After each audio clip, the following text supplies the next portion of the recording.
5, topic number 5, audit evaluation and reviews. Audit evaluation and reviews. Audit evaluation and what here? Reviews. So in this particular topic called audit evaluation and reviews, what are the main things that you're supposed to know? And I would want you to write down the main things which you are required to know before I put on my camera. I would want you to put down the main things that you are required here to understand under topic number 5. Under topic number 5, what are the key major things you are required here to understand? Number 1, we have the concept of what here? The audit assertions. The audit what here? Audit assertions. We must be very good in the audit assertions. Those things of ACCA cover.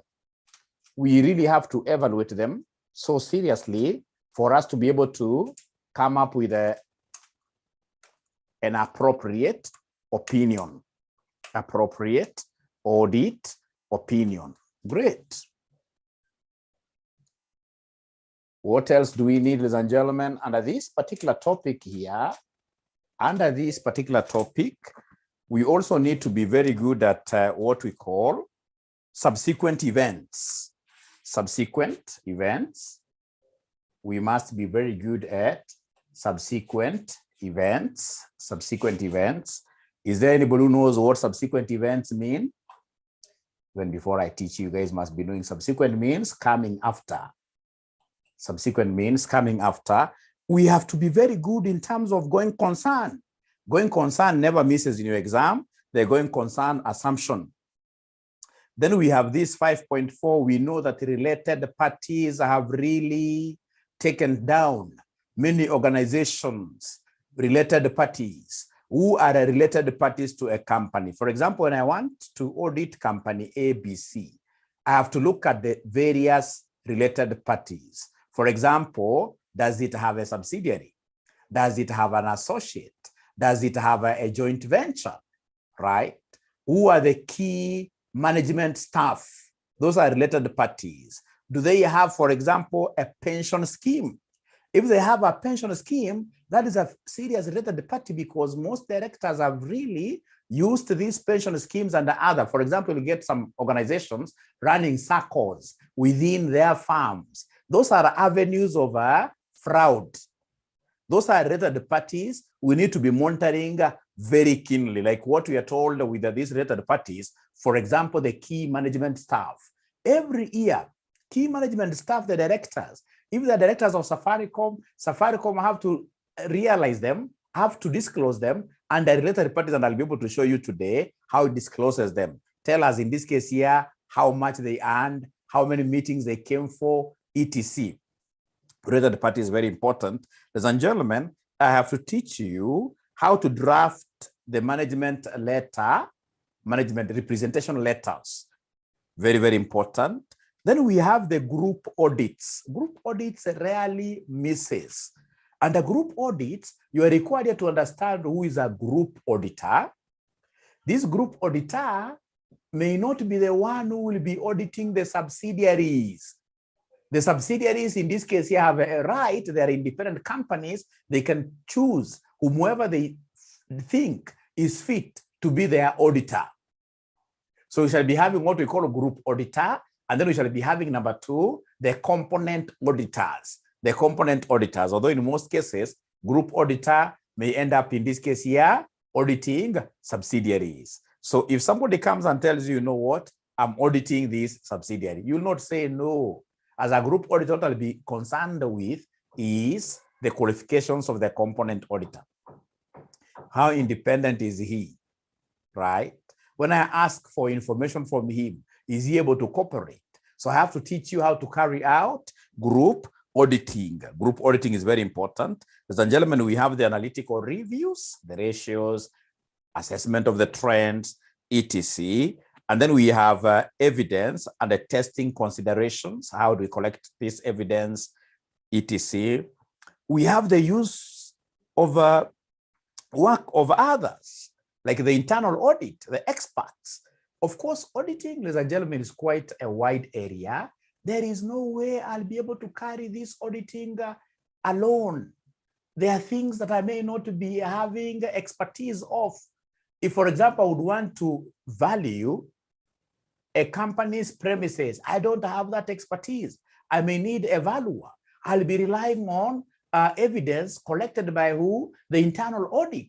So then I have to look at whether, again, they are qualified, whether they are quite independent, whether they're independent of the organization, and of course, whether they are able to put up adequate resources to be able to do a good job. Okay. Then we have what we call the company audit.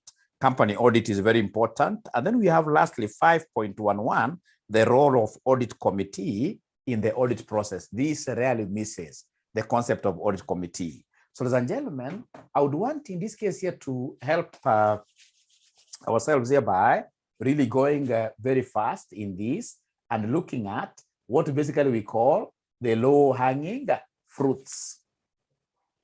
The low-hanging fruits. Low-hanging fruits ni gani? Kumbuka at this level, inafaa unajua ni helicopter style.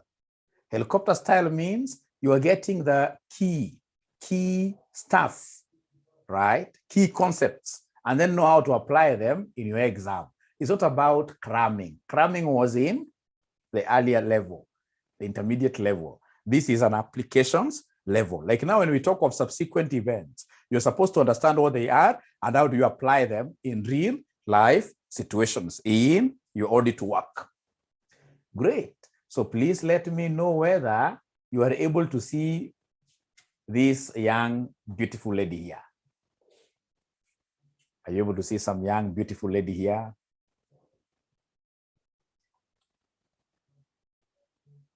Mimi nataka nyinyi mnakuwa hata nyinyi mnakuwa international brands. Mnakuwa international brands. Sio lazima unaoa Mwafrika, right?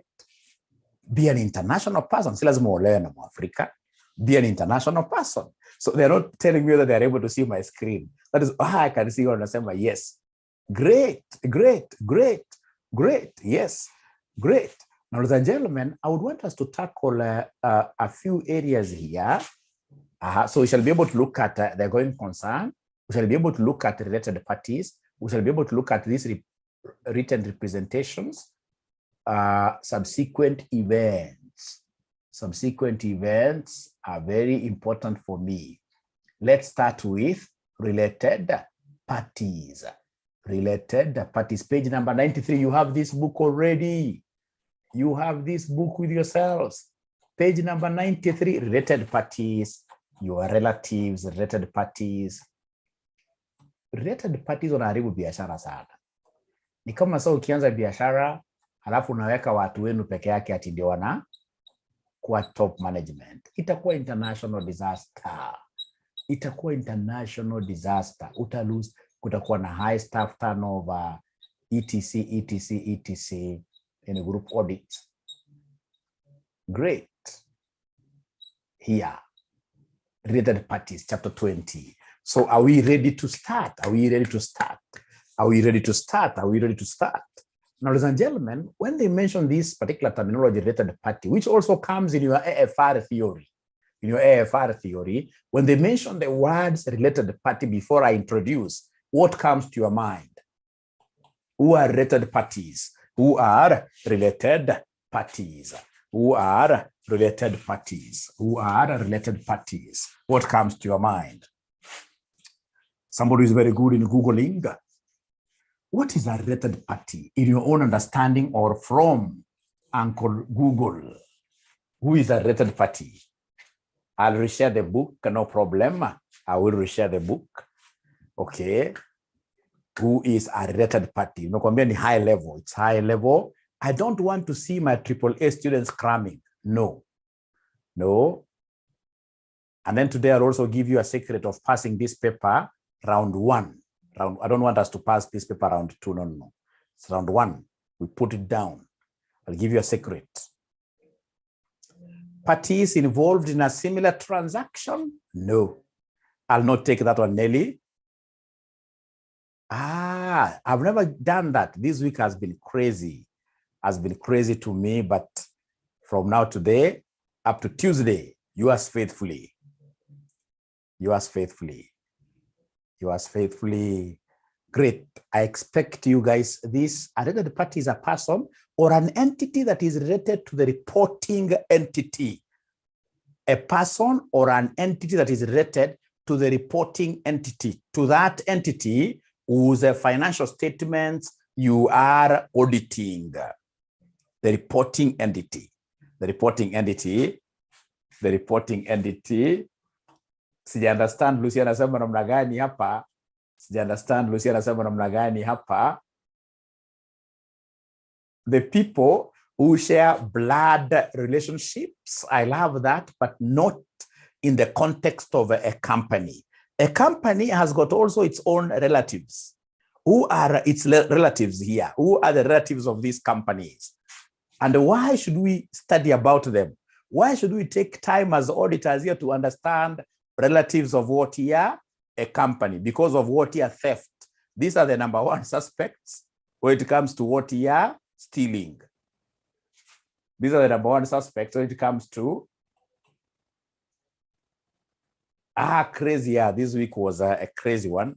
Yeah, parties with an interest to a given entity. I love that they have got an interest to a given entity. Thank you very much. So please allow me to share now the book. We discuss what these related parties are.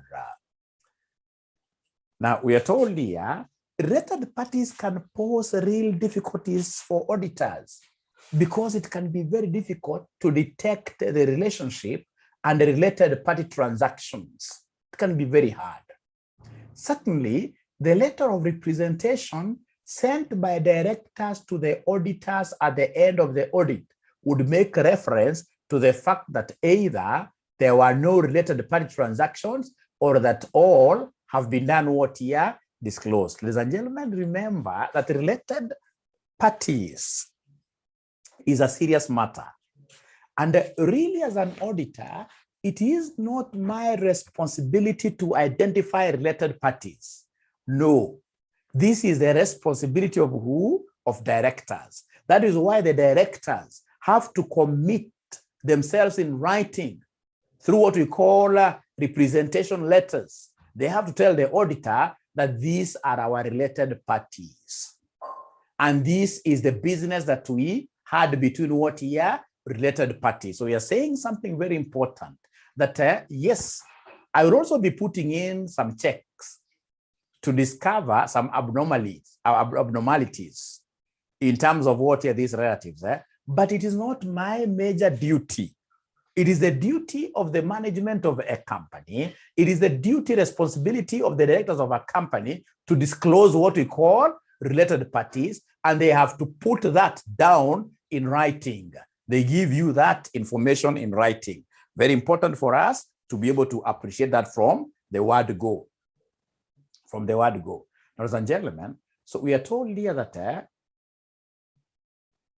for example, one person owns two companies, and each company has different auditors. If company A sells goods to company B at inflated prices, company B will make artificial losses, and the company A artificial what-year profits. Perhaps the owner intends to put company B into liquidation to escape liabilities, but the cash has been safely transferred to company A. It would probably be difficult for the auditors to detect what was going on. Ladies and gentlemen, remember the concept of what we call transfer what-year? Transfer pricing. Of course, you normally do transfer pricing in advanced management accounting. True? Do you have transfer pricing in AMA? Transfer pricing in AMA. They must have forgotten transfer pricing. Yes. So we have company A selling goods to company B. If they are related, these companies here will always want to play games around. So there are things in this case here that they will do what here, that they will inflate, right? Their prices. So that if company B is buying these goods, automatically, because it's a cost to company B, their profit will go down.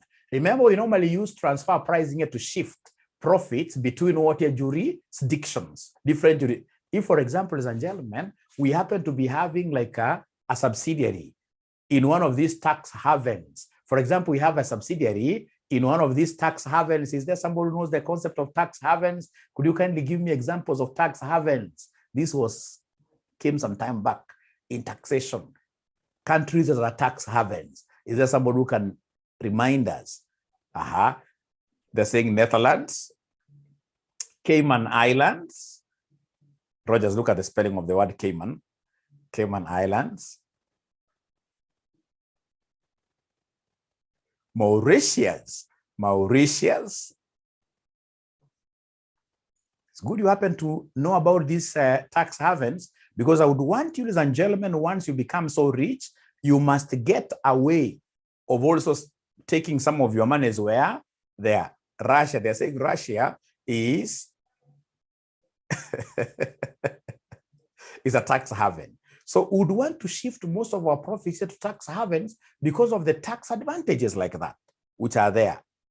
But you see, again, ladies and gentlemen, as we do that, that shifting of profits between related entities can really confuse the stakeholders. The stakeholders who at the end of the day will get into big losses. We could have a situation like this. People are trying to explain to us two companies owned by one individual. And this individual perhaps is crafty. He wants, in this case, here to run away with people's assets. He will do that kind of a transfer of profits. And then I have this company A, for example, which is in Kenya, being wound up, right? So it will be very important for us to put in place mechanisms of identifying these related parties, because people have used related parties for so long to swindle various stakeholders. So what is a related party and why are they difficult for auditors? Related parties are defined in IAS 24. I told you this is something very important for those of you who are doing advanced financial reporting. Today they'll get another understanding of this related party. The objective of IAS 24 is to ensure that an entity's financial statements contain disclosures. Financial statements contain disclosures necessary to draw attention to the possibility that its financial position and the profit or loss may have been affected by existence of related parties and by transactions and outstanding balances, including commitments with such parties. A related party, like somebody called Mary told us, a related party is a person or an entity that is related to the reporting entity. A person or a close member of that person's family is related to a reporting entity if that person has control, joint control, or significant influence over the entity, or is a member of its key management personnel. An entity is related to a reporting entity if, among other circumstances, it is a parent company, it is a subsidiary, it's a fellow subsidiary, associate, or a joint venture of the reporting entity, or it is controlled, jointly controlled, or significantly influenced, or managed by a person who is a related party. Note that subsidiaries, associated companies, joint venture partners, and the entity's pension schemes, people forget this. The entity's pension scheme are related parties. Subsidiaries, associated companies, joint venture partners, and the entity's pension scheme are related parties. You might think it is easy, for example, to identify when a company is an associate. And this would be expected when producing the group financial accounts. But if you are auditing the associate, how would you detect if it was trading with another company that was also an associate of the same parent and therefore under the influence of the parent? Detecting ownership by family members is also very difficult. This might not have all the same family name.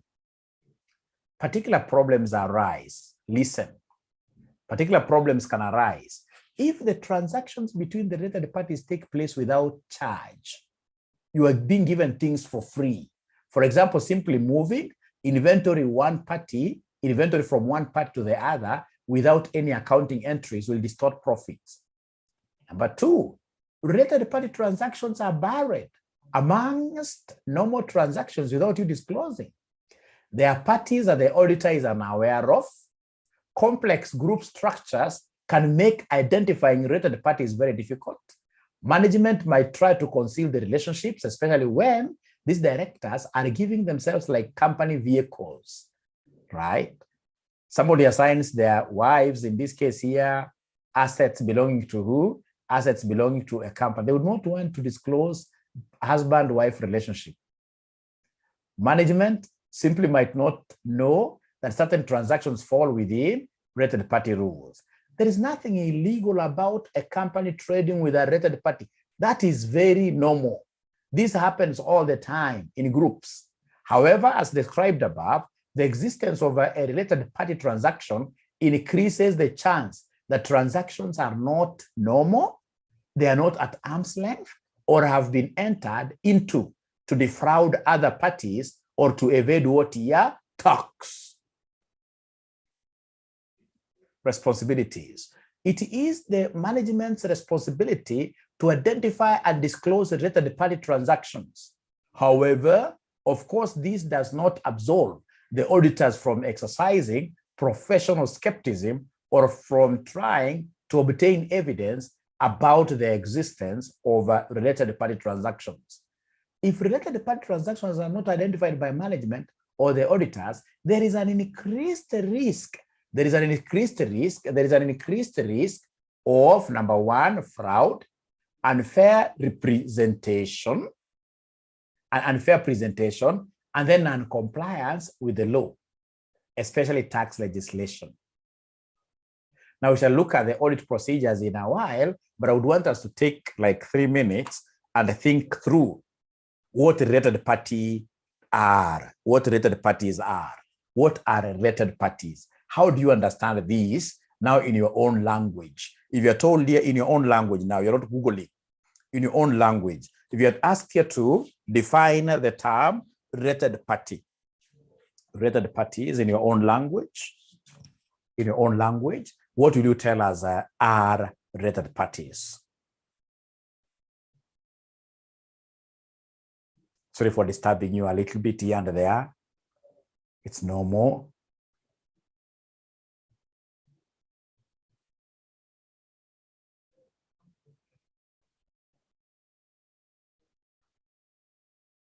In your own language. The other day, somebody called me, told me, Mwalimu, what? My papers have been withheld by CASNEP because of this and this and this, right? At times, even cramming can cost you. Don't cram too much. No, you're a scholar. Know how to represent these things in your own language.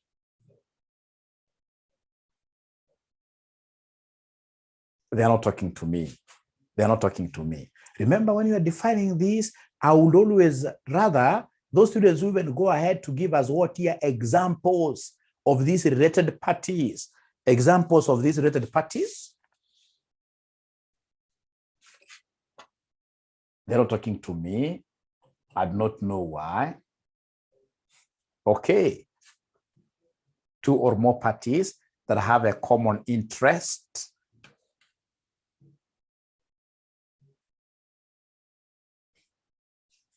I'm still waiting for better definitions.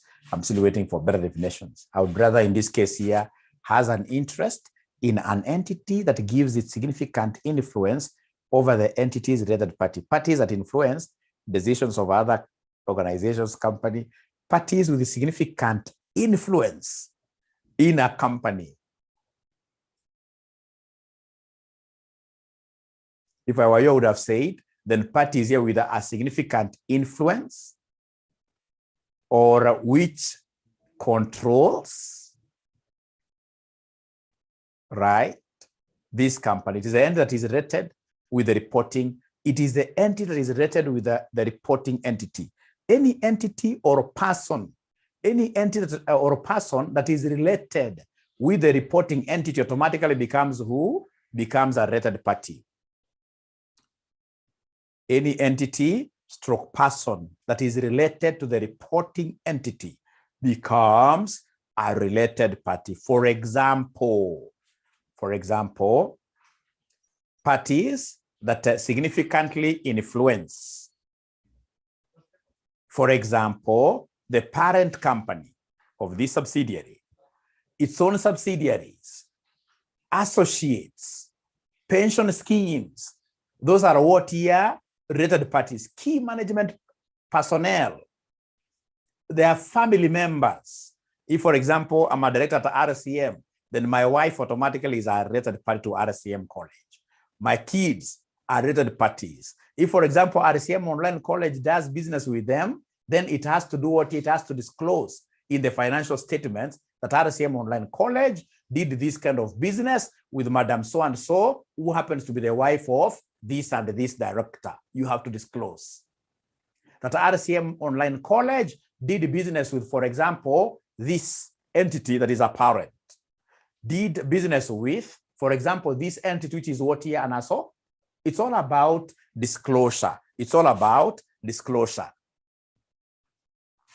Great. Joint ventures, yes, I love that. I love that. Great.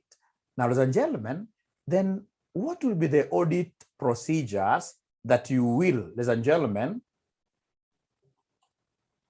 what will be some of the audit procedures that you will be able to put down as an auditor when you are auditing this fragile thing called related parties? What are some of the audit procedures?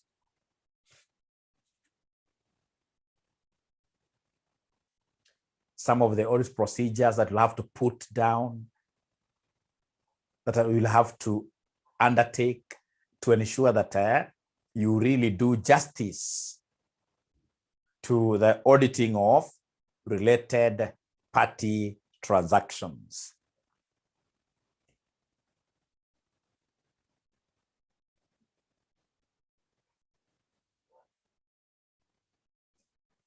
Can we use IAEOO? Of course, IAEOO will also really help you quite a lot, yes, but don't really be stuck with those ones alone. Remember, audit procedures, mingi hata ni review. I'll review. Mingi ni hivyo. Inquiries.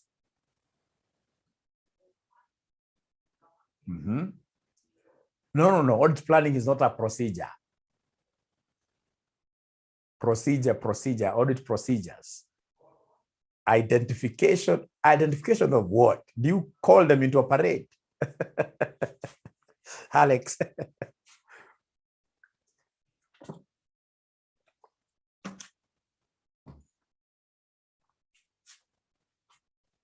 Very good. Vivian Sani amesema ya kwanza ya review of previous auditing working papers. Because remember, we said that related parties, normally the management must identify them and send them to the auditor. So they must be somewhere. I'll start by reviewing.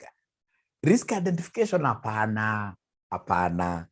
The first thing I would want to do is to really analyze and see whether we have these auditing, or rather we have these related parties, and whether they have been genuinely given to us by who? By the management.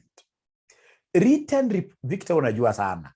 Written representations from management. Ukiuliza audit process, hiyo inafanga hata ikuwa ya kwanza. Hiyo ni inquiry from management.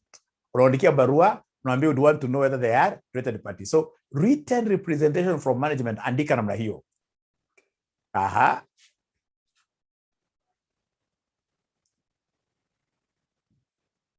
Kuna interviews, Diana anasema interviews, but you see interviews at the end of the day, they have to end up with what? A written representation from management. Tell them to commit themselves, regardless of what they tell you.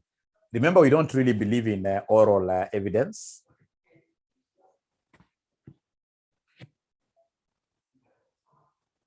Circularization, like you circularize, you talk to various people to see whether mnajaribu asante, mnajaribu, lakini tuendelee. Nipate hizo points.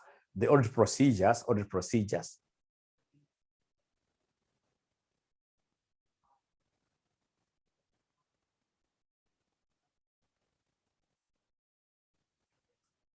I cannot see anybody saying that I will strive to obtain the shares register. I would want to know who owns this company. The shares register is very important in identifying related water parties.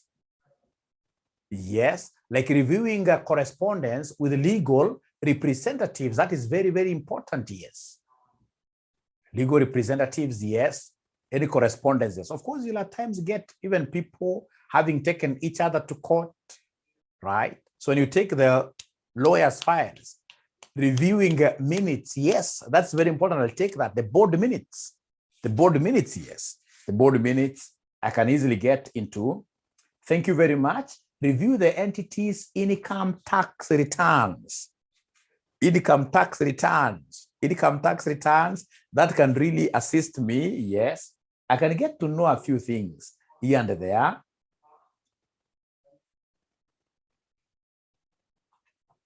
You guys are bright. We are almost there. We are almost there. We're almost there. We are almost there. We are almost there.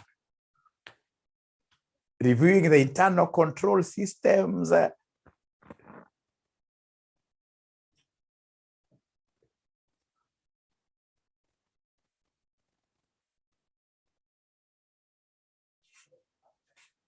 Let's go through them very fast. They are here. So audit procedures. Number one, inquire from management about related party transactions. Auditors would have to explain the concepts and they give examples to help management. Inquire. Review last year's working papers. Review board minutes. Review the accounting records for unusual transactions. This automatically is the analytical procedures. Review the accounting records for unusual water transactions. Review bank certificates. One company might have given guarantees on behalf of another, yes. So review bank certificates. Review principal shareholders of companies with whom the client trades. Ask the directors about their other directors and share ownership. Review correspondence with lawyers. This is something that's very important. Review investment activities, e.g. the purchase of shares that might indicate that significant controls has been acquired. Inquire into the names of pension trustees. Obtain written representation from management. Obtain written representation from what here? From management. Ladies and gentlemen, again, to disturb you a little bit, amongst all these points, which point ya kusema ukweli kabisa hauwezi ukasahau? Audit procedures on related parties. Which procedure hauwezi ukasahau hata siku moja? Which procedure hauwezi ukasahau? Which procedure hauwezi ukasahau? Iseme Evelyn, niweze kustick kwa mind. Iseme which procedure ambao hauwezi ukasahau? Lawyers. Reviewing of board meeting minutes. Board meeting review. I love that. Working papers last year. Working papers. Checking for any bank, possibility of bank guarantees, the bank certificates. Obtaining written representation from management. Hiyo imenitosha. Written representation from management, hiyo imenitosha. Hata staki ingine tena. Na maybe ile concept ya principal shareholders from the shares registry. From the shares registry, it's important you get to know really who owns this company. Now, ladies and gentlemen, I would want you to do me a favor. I want you to go to the ACCA question and answers booklet that I gave you last time. Do you still have it? The question and answer booklet that I gave you last time, do you still have it? The ACCA, I would want to give you a secret. Please go to where they are giving you. Let me try to open mine very fast. There is a trick I want to show you.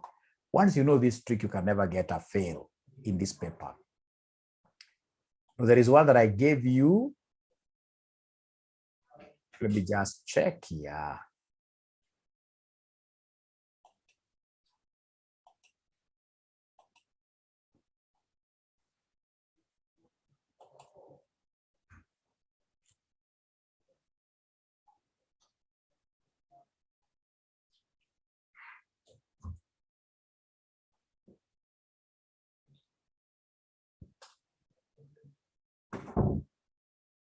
Okay.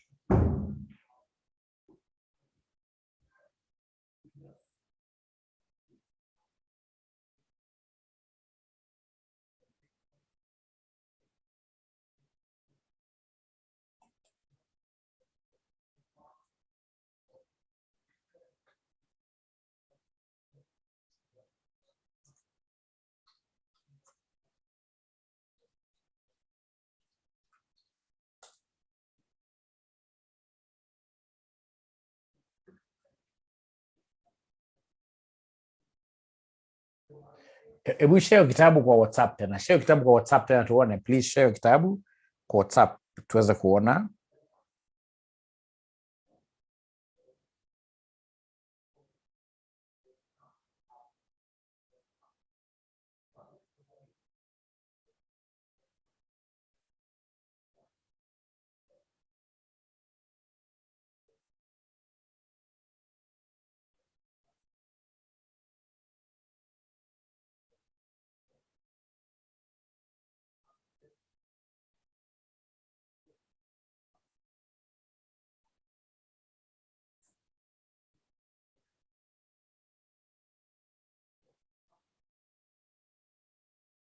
Hebu share kitabu mko nao tuone gani. Hebu share. Share kitabu ya AAA.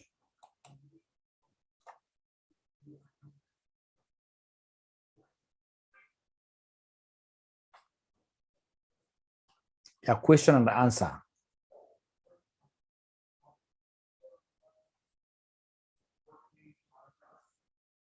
Yes. Great.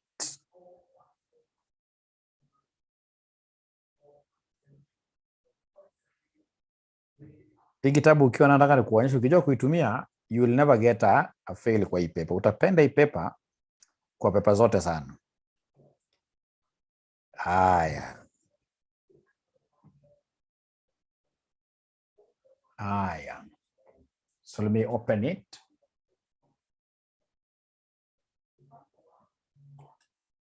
Then I show you something very important.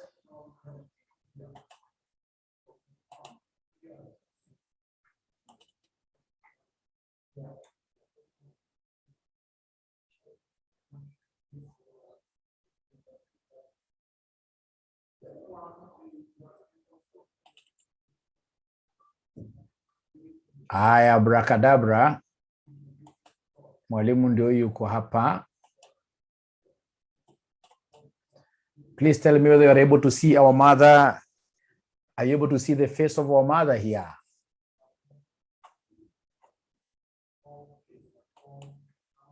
Yes. Thank you very much. Great. Now this book, what you do, you go right away up to here. Hii ndio mama ya kila kitu hapa. Hii ya topic index. Unapo hii topic index. Kwa topic index, unaangalia kama section yenu mko na mambo sana ya tendering. Imekupatia the questions ambazo zina capture mambo ya tendering. Right? So unaangalia pole pole uone kama hii umesoma sasa hivi, kama iko na pahali popote kama group audit is very important here. Like the entire chapter hii tumesoma inaitwa evaluation and review. It has got so many questions here.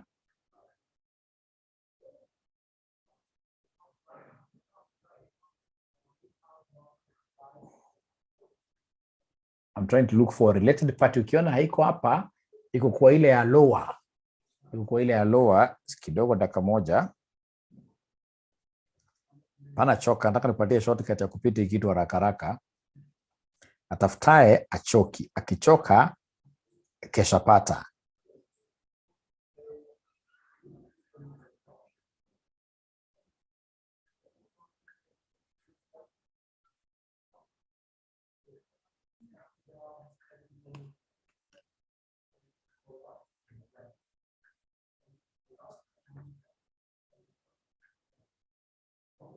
So hivi vitabu lazima uzitumie interchangeably. AA and AAA za ACCA, very important. Na maswali yenu yanatoka tu hapo tu. Na pia usifanye maswali yote, hapana. Unaenda na hiyo index, topic index.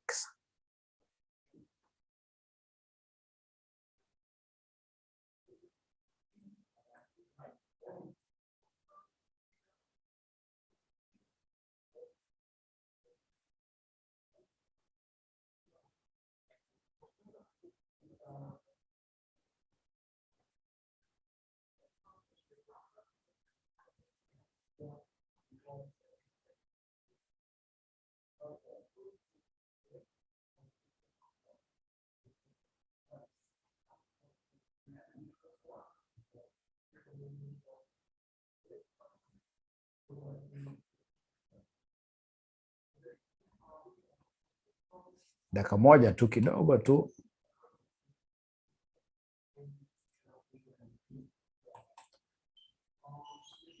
Like Rogers amesha identify moja question 18. Rogers ame-identify moja question 18. Because I would want us to get them in an easy way.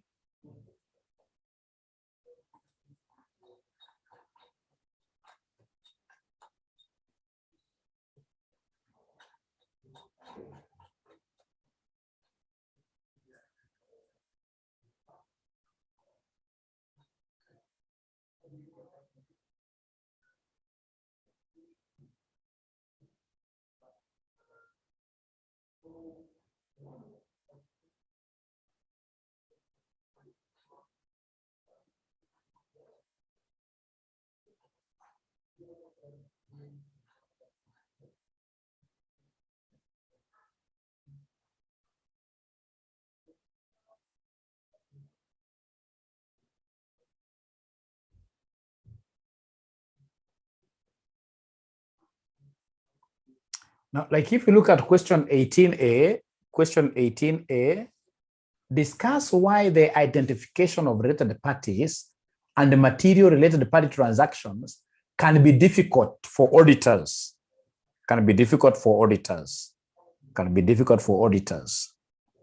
Bonge hapo tusikie dakika moja wewe. Utasema nini hapo sasa?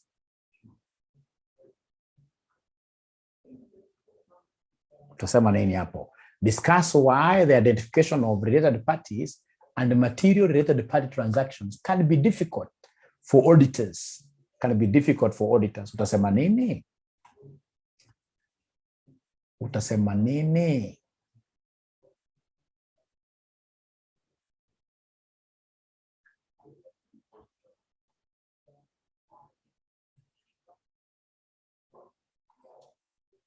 Pata potea. Lack of documents to support related party transactions. I love that. Management will want to conceal this by all means. I love that. Alafu kitabu sasa iko na answers nyuma, Unaona nyuma yake. Iko na answers hapa nyuma yake. Ukienda tu hapo 18 tena kwa answer. 18 tena kwa answer, unasoma haraka unatoka kwa hiyo chapter. 36.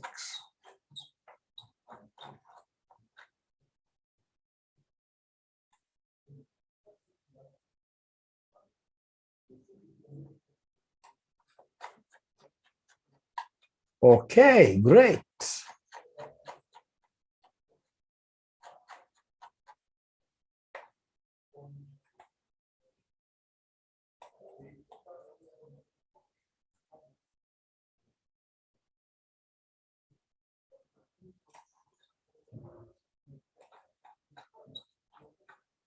So they are right here. Remember, it's 5 marks. So 5 marks, you have to really sweat it out. First of all, you come to, they'll give you short answers here. So problems in identifying related party transactions. Number 1, complex stroke subject definition of a related party. Reluctance of management to disclose. Hard to identify from the accounting system. Deliberate concealment for fraud, what we call window dressing. Materiality, relatively complex to apply. So kisha soma hiyo fupi, so nakuja unasoma vile explain or expound. Related parties. Related parties are defined by AS 24, related party transactions and party disclosures, and can be complex subject and difficult to identify.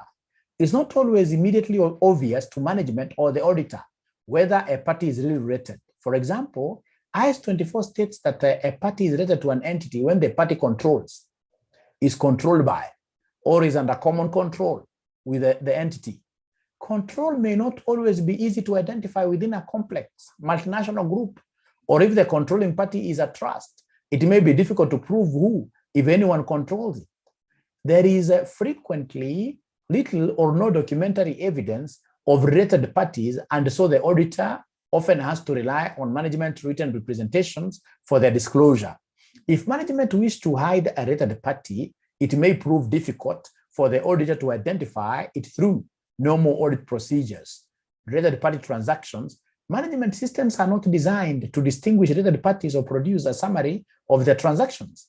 Management will generally have to carry out additional work to identify and collect related party information. If this work is not completed, it may prove difficult for the auditor to detect all related party transactions. Management may conceal a related party transaction in full or in part. This could be because they are motivated by more than ordinary business considerations, for example, to enhance the presentation of the financial statements as part of fraud or window dressing. If management conceals a related party transaction, it will be very difficult for the auditor to identify. Related party transactions may be material in substance rather than size, so difficult to detect using ordinary audit procedures. It may also be difficult for the auditor to determine whether transactions are material or related to related parties who are individuals such as directors and their what here, their families. Great. Ladies and gentlemen,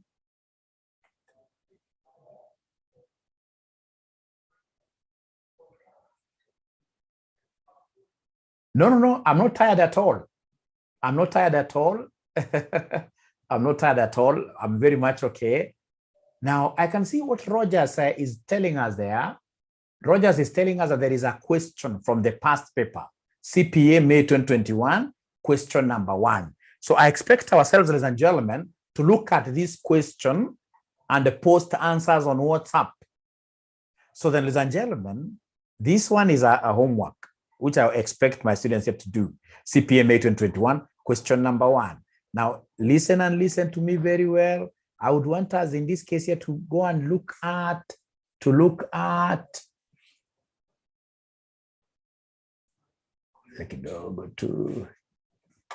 so then what are we required after you've identified these related parties? What are we supposed to go and do what? Disclose. What are we supposed to disclose?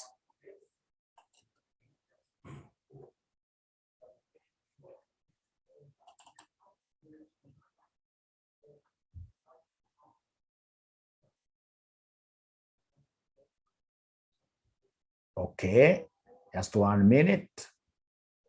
Great. So here we are. Tunasoma subject ya maana sana hapa leo. Hapana sema unataka kupotea. Hapana tumie lugha kabisa.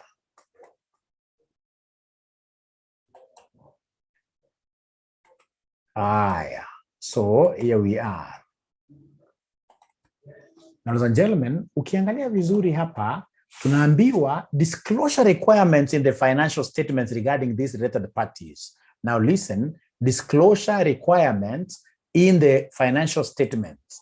Relationship between parents and subsidiaries, irrespective of whether they have been transactions between the parties. Even if there are no transactions between those parties, parents and subsidiaries must always be disclosed.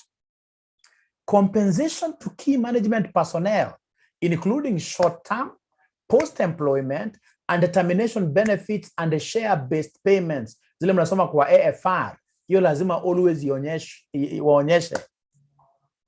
They have to disclose in the financial statements. Minimum disclosures for related party transactions include the amount of the transactions. So parent subsidiary, you must give us that internal sale. The amount of outstanding balances and their terms. So if there are any inter-owings, you must give us the amounts there and give us their terms. When do we expect this amount here to be paid? The allowances for doubtful debts relating to outstanding balances. if there are any doubtful debts that you need to expense, first of all, you must give us their outstanding balances. And then, of course, the amount you expense here, recognized in the period in respect of a recoverable or doubtful debts from related parties must always be given. Listen here, look at these minimum disclosures, the amount of the transactions, the amount of outstanding balances under their terms, any doubtful debts. Well, once we really think that this is doubtful, then these has to be disclosed. And of course, at the end of the day, if it's doubtful, some part of it could be expensed. You have to disclose that. Examples of transactions with related parties include purchase, stroke sale of goods, other assets or services. If we are leasing some properties to our subsidiaries, that has to be disclosed. Loans and other finance arrangements, providing guarantees or collateral. All right, that is very, very important. Those must be shown. And now, ladies and gentlemen, unless there is a question, that is all that I had for you for today regarding related parties. Regarding related parties, and if you allow Mwalimu shall be able to take on something. I'll take on 3 things today. Leo sina haraka, wacha nimechoka, nataka kwenda wapi? Hakuna, lazima tusukume chapter tumalize. Right? So related parties, you at least imesonga mbele. Right? Now, if you looked at our chapter, they really want us to talk about going concern. I read for you the things that these people want us to talk about. So going concern is one of them. If you have this book, I would want us to go to page number 115. Page number 115. Yes, I'll share. Hii lazima page number 115. Kwa nataka uongee kuhusu going concern. That's very important. 115. Page number 115. Kwa nataka tuongee kuhusu going concern. So tutarudi kwa hapo, lakini tuongea kwanza kuhusu going concern. Remember, as an auditor, ladies and gentlemen, when you give an opinion, then automatically you are telling the public what? That this company shall be there for at least how many months? For at least 12 months. Listen, let me put on my... When you give an opinion, ladies and gentlemen, you are communicating something very important. When you give an opinion, how comes this camera is not able to see me? This camera is not able to capture Mwalimu today.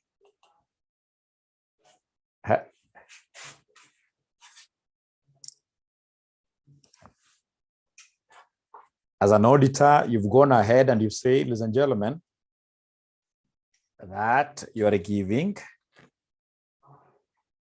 an unqualified opinion. So when you give an unqualified opinion, of course, it means that you have expressed.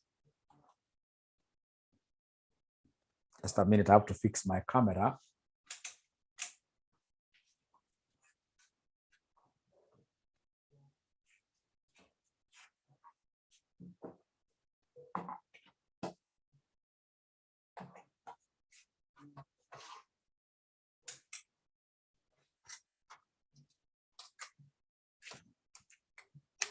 So as I change my batteries here, as an auditor, when you give an qualified opinion, you've said that the books of accounts of RCM portray a true and a fair view.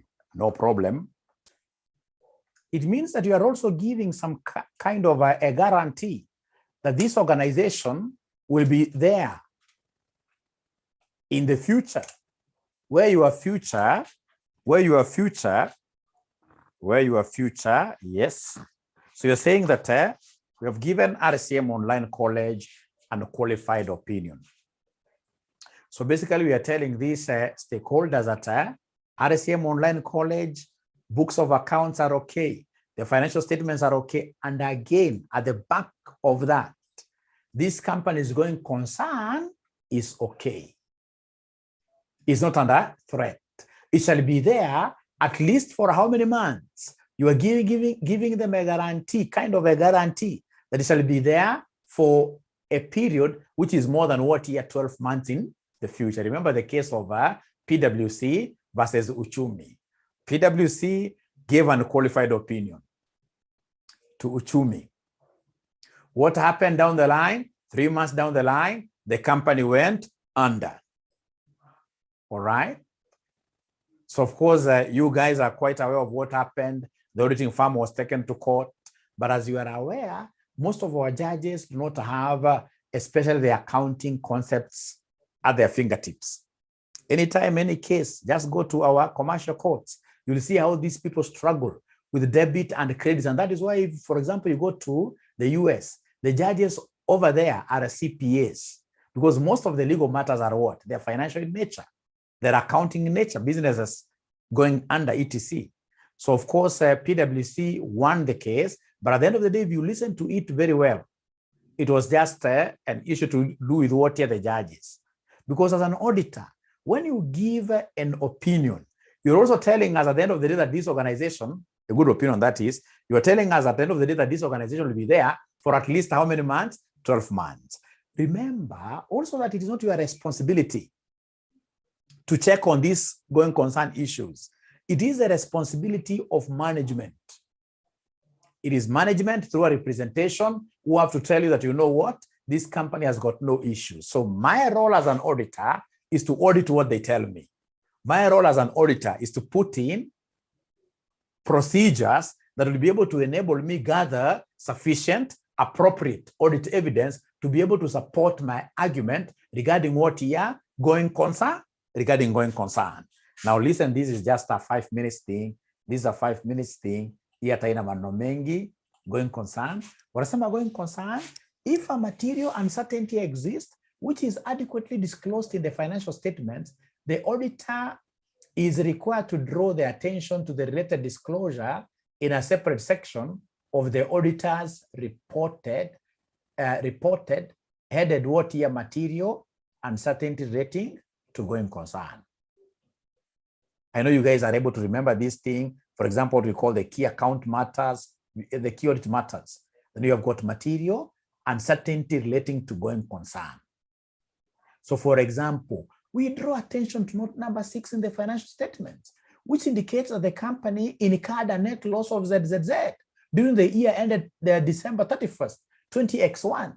And as of that date, the company's current liabilities exceeded its total assets by YYY.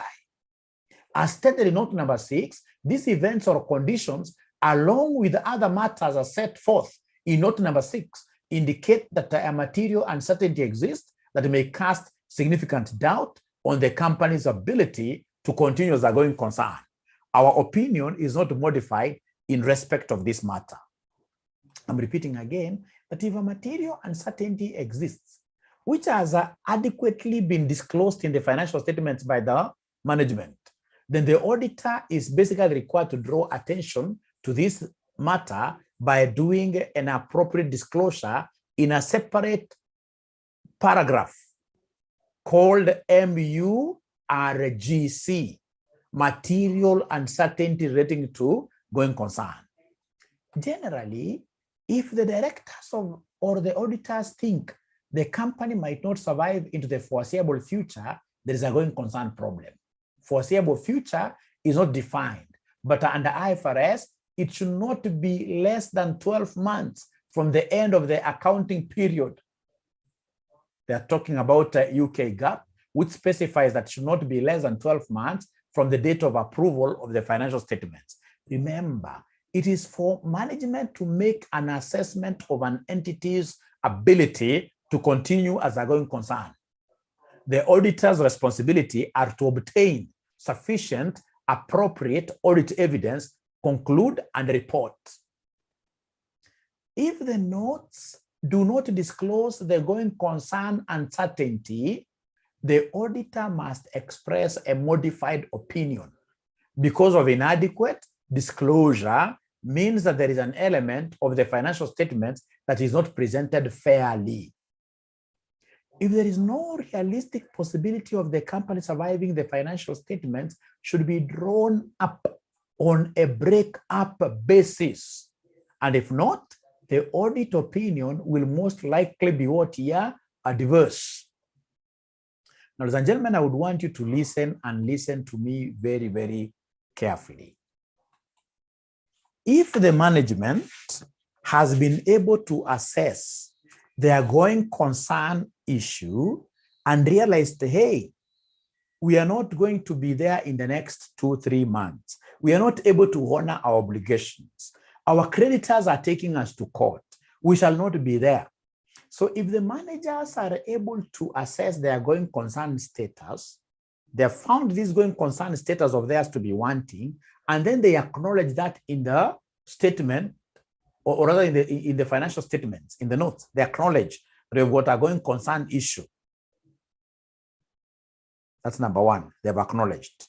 And then the financial statements themselves have been prepared on what we call break-up basis. Break-up, B-R-E-A-K, breaking up. You're going to break up.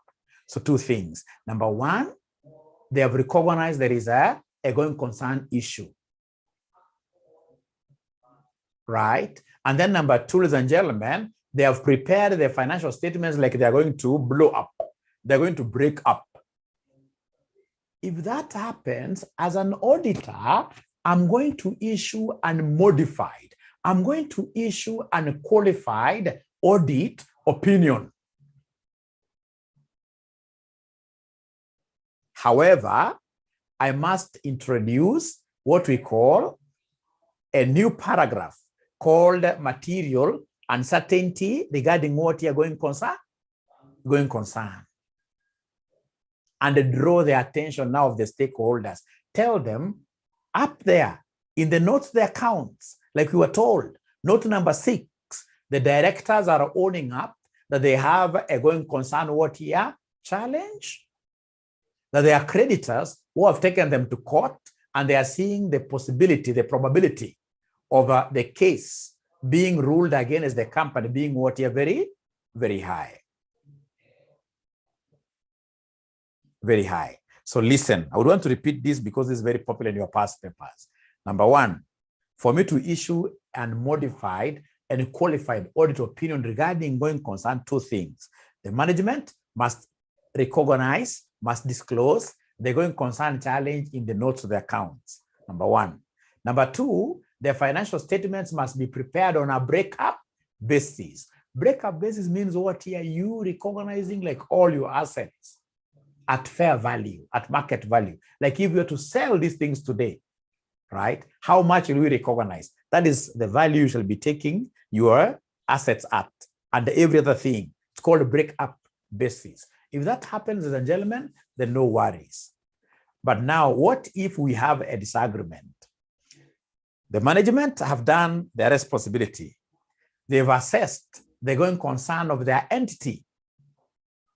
Of course, they may have seen issues here and there, but they don't want to disclose that in the financial statements.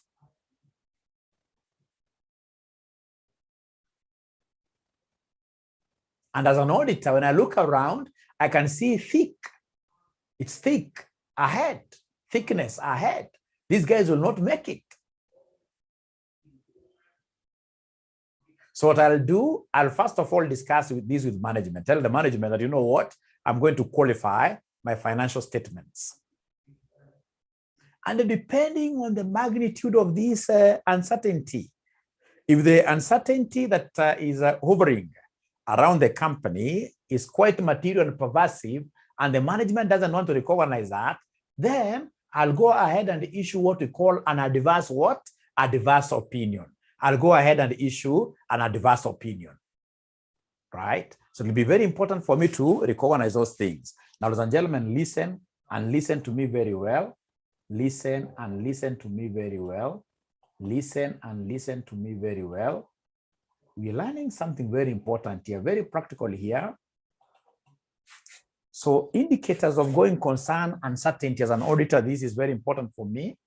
Signs that the company may have going concern difficulties include the following. negative operating cash flows. And that is why when you get your cash flow statement, don't look at the investing alone, right? Don't look at the financing alone. Go to the operations. Is this company able to generate enough operating cash flows? Number two, inability to pay suppliers when due. And auditors are quite sensitive to this because they're also a supplier. They are also a supplier. Remember, at the end of the day, even themselves here, they will not be paid. Operating losses, yes. If the borrowing facilities are coming to an end and the new ones haven't been agreed. Loss of key staff or key customers can mean that the company is unable to trade or unable to sell. Technology changes can render the company's purpose and main product redundant. Legislative changes, angalia kama hizi maduka za scrap metal, right? Non-compliance, especially with the tax, KRA itakuja itakupatia shida sana. Audit work, ongoing concern, uncertainty. So as an auditor, what will I do, ladies and gentlemen, on matters going concern?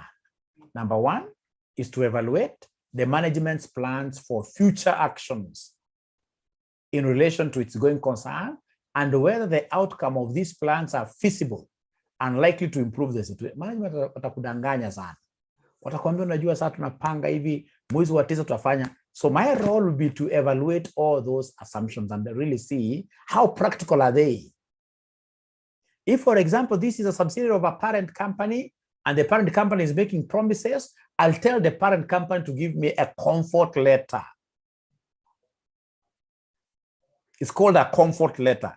Let us really be very comfortable that this thing will be there by you, giving us an assurance, but that by this particular time, you'll be able to, for example, organize a loan for them. Where the entity has prepared a cash flow forecast, because they'll try to cheat you also on this. They try to prepare cash flow forecasts. So evaluate the reliability of the underlying data, which has been used to prepare the forecast.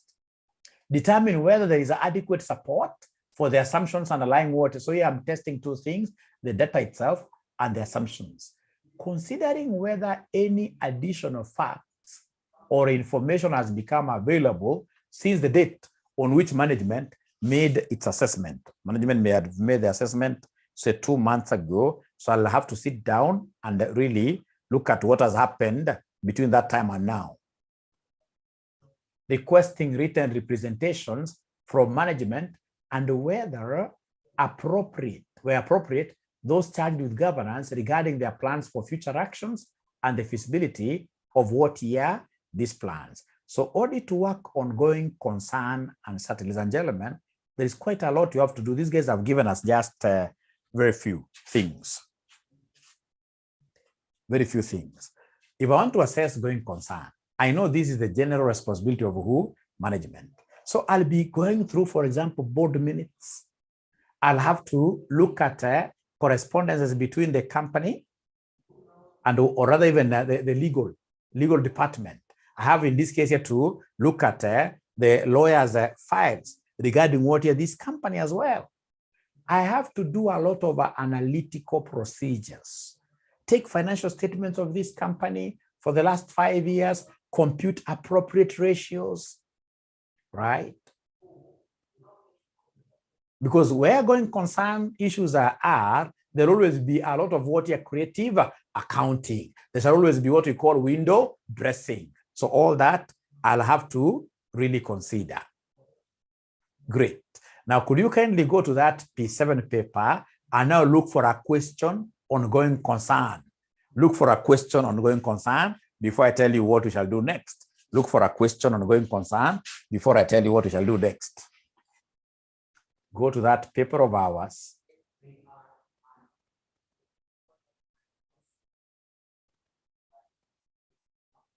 Go to that paper of ours. Students are not going to that paper. Students are not going to that paper. P7, they are not going to P7. They are not going to P7.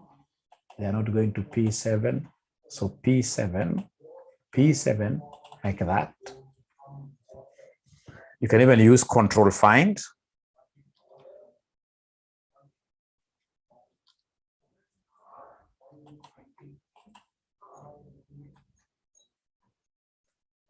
Great. So going concern. Always when you finish a subtopic, go and look for going concern. For that subtopic, must be somewhere. Going concern. There's a place they list those things very nicely. I think I'm the one who's not getting them. Going concern.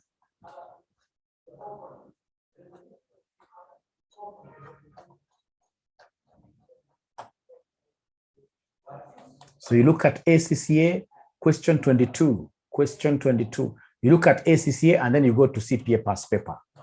ACCA do like 2 questions and then you go to CPA past paper, looking for what here they're going concern issues.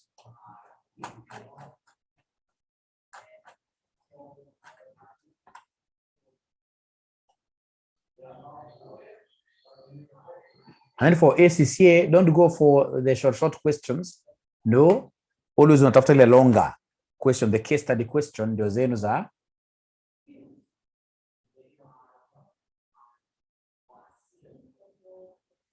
So like question 22, Juliet, auditors should accept some of the blame when a company on which they have expressed and modified audit opinion subsequently fails.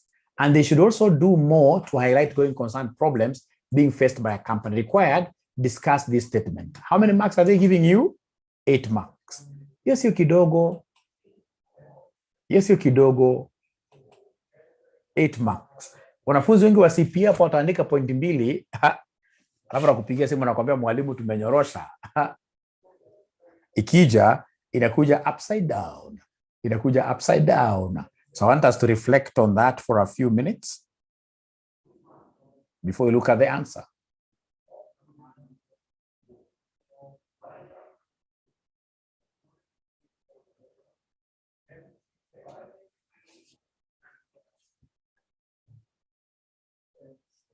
Alafu nataka sasa mwanze kuwa very vocal katika WhatsApp, giving us questions on the past papers AAA and trying to give us their answers. We must be very vocal. Sasa mahali tumefika.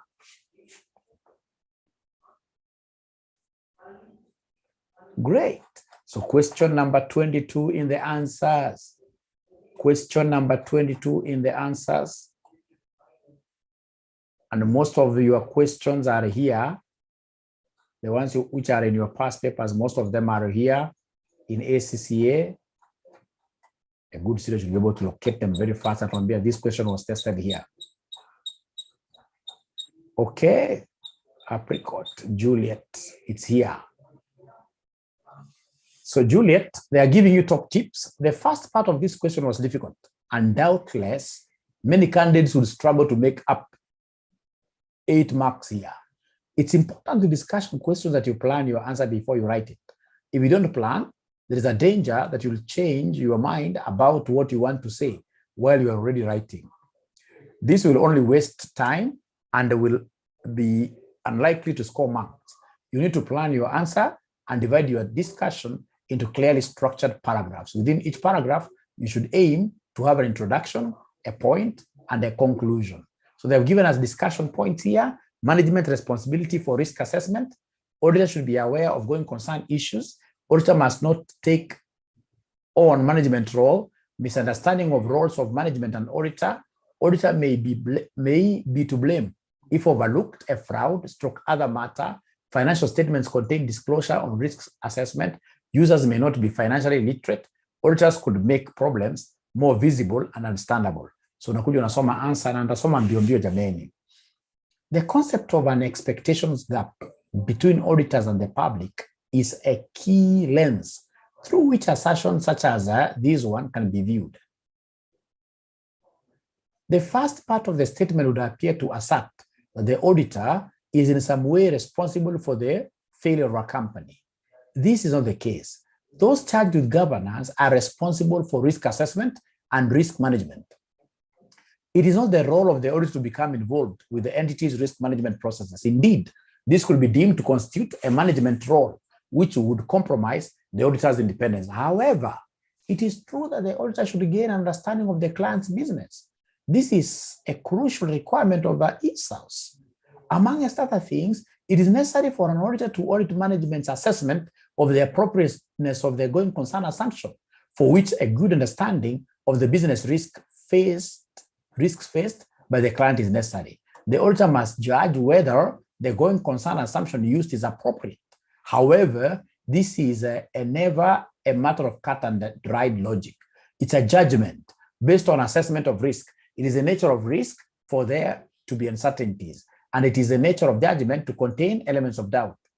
It is therefore to be expected that there will be cases where the auditors judge the going concern assumption to be appropriate, and yet the company falls within the year. The question is not whether the assumption was proved correct by subsequent events, but whether the auditor's assessment was reasonable and in line with auditing standards. There is more scope for discussion on the question of whether auditors should do more to highlight problems. This may be the responsibility of management. It will be possible for regulators and setters of accounting standards to require increased disclosure on going concern. For example, financial statements could be required to provide more narrative detail regarding the risks faced by an entity. At present, auditors should disclose the presence of material uncertainties of a going concern by way of an emphasis of matter paragraph in the auditor's report. And if they deem the assumption to be inappropriate, then the opinion would be modified. It may be possible for these disclosures to be made clearer than they are, or for auditors to use their report to draw users' attention to any parts of the financial statements that are significant to the assessment of going concern. In conclusion, it's unfair to require auditors to accept the blame for companies' failure, which are the proper responsibility of management, although it may be argued that more could be done by auditors to highlight going concern problems where they exist. Out of the 8 marks ungepata ngapi ukiangalia? Out of the 8 marks ungepata ngapi ukiangalia swali? Sema ukweli kabisa, out of the 8 marks ungepata ngapi? Out of the 8 marks ungepata ngapi? 5. Great, that's bold. 5. 3, Patricia. Iko mwenye amefunga macho Ana amesema kusema ukweli kabisa 2. Thank you very much. Now, ladies and gentlemen, if you allow me, I can see some of us dropping from the call, from the meeting, but really, I would want to discuss the last thing for tonight. I still have time. I'm well within time. Nyinyi mnachoka rakaraka. Nyinyi mnachoka rakaraka, sasa sijui kwa nini. Ningetaka tuangalie the concept of subsequent events, and this will not take me more than 10 minutes. Subsequent events, because already you know them. You already know them. You already know what subsequent events are. So if you allow me, I would want to clear this 105. Subsequent events after the reporting date, quite small, nothing really. Usitoke jameni. Event after the reporting date. Now we are going to look at the effects of events which occur after the end of the reporting period, but before the financial statements have been approved. These events fall into 2 types. An adjusting event, as its name might suggest, means that the accounts have to be adjusted in the light of what has happened. The rule is that adjustments must be made if the event provides evidence of conditions that existed at the end of the reporting date.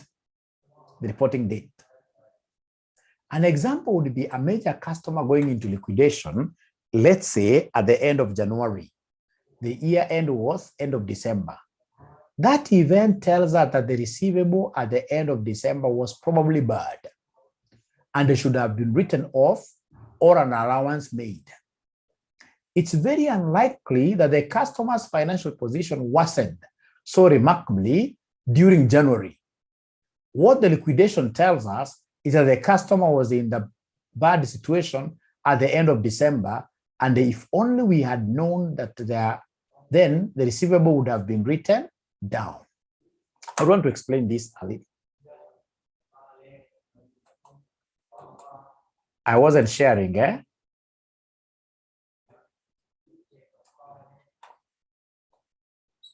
I wasn't sharing. Sorry. I hope now you are able to see my screen. I hope now you are able to see my screen. Are you able to see my screen? Subsequent events. Are you able to see my screen now? Thank you very much. Great. So when you talk of subsequent means what? After. And they've told us that these subsequent events are classified into two. We have adjusting event and then we have non-adjusting events. Adjusting event, as the name might suggest, means that the accounts have to be adjusted in light of what happened. The rule is that adjustments must be made if the event provides evidence of conditions that existed at the end of the reporting period. And they've given us an example of a customer becomes bankrupt in January. Ladies and gentlemen, listen and listen to me very well. Listen and listen to me very well. When you look at this particular example, here we are in not January, but December 2021. December 2021 is with us. The management have finished doing their financial statements on 31st of December 2021. They're finished. Now they have handed them over to who? To the auditor. Now the auditor is doing his work like this. So January 2022, we have one of our key customers becoming bankrupt. And the auditor is able to see that. Perhaps it is in the news. The auditor has seen that somebody who owes us 100 million has become bankrupt. So what do you think of the receivable figure that we had on 31st December 2021, the receivable figure? Should we go to the receivables figure of 31st December 2021 and subtract 100 million from it? In short, should we adjust our financial statements? Pata potea. Hawajaelewa hiyo bado. Hawajaelewa hiyo bado. Adjust, ladies and gentlemen. Why? Because bankruptcy is a process. This guy amekuja kuwa bankrupt hapa in January, a few days after financial statements have been issued by the management. Hakukuwa bankrupt in January pap. Bankruptcy ilikuwa ilianza kitambo. Inawezekana kwamba huu jamaa alianza bankruptcy mapema, only hatukuwa tumejua. So kumaanisha kwamba lazima tuende retrospective and then we do what here, we adjust the financial statements. So that becomes what here, an event that is adjusting. What if, ladies and gentlemen, this is 31st December 2021. Our property, plant, and equipment are worth 100 million. Immediately after we have written down our financial statements, on the 10th of January 2022, just 10 days later, we have our administration block burning down. What do you think should we do to the property, plant, and equipment? Assuming that admin block was the only PP we had, should we go back and adjust and say zero? Should we go back and adjust and say zero? Mira nasema yes. We're going to say no. No, we cannot adjust because you see, on 31st December 2021, that block, that building was in existence. So maybe ukisema to adjust, hapana, your building ilikuwa. Right? Ilikuwa. This is what you're non-adjusting. But remember, non-adjusting events must be adequately done what you disclosed in the notes of the accounts. So ukisikia kitu ya fire, right? Lakini ukisikia kitu kama tizui, yes, great. Ukisikia kitu kama ya debtors ama court case wamelose, hiyo lazima urudi nyuma sababu court case ilikuwa tu ni kungojea judge asema, otherwise ilikuwa isha pita. That condition existed before. So a good example is the company's factory burning down. An unadjusting event relates to conditions which arose after the reporting date. A good example is the company's factory burning down, let's say in mid-January. At the end of December, the company's factory was perfectly fine. It was standing. It was operating. It was a non-current asset. It was only after the end of the year that it was destroyed. If the statement of financial position is telling us that the position at the end of the year, then the factory would have to appear in non-current assets. It would be, of course, important to disclose in the notes that the factory was no more. This will be a good example of an emphasis of matter paragraph in the auditor's report. And that now marks the end of my today's lesson. I promised you a great lesson, and I hope it has been great.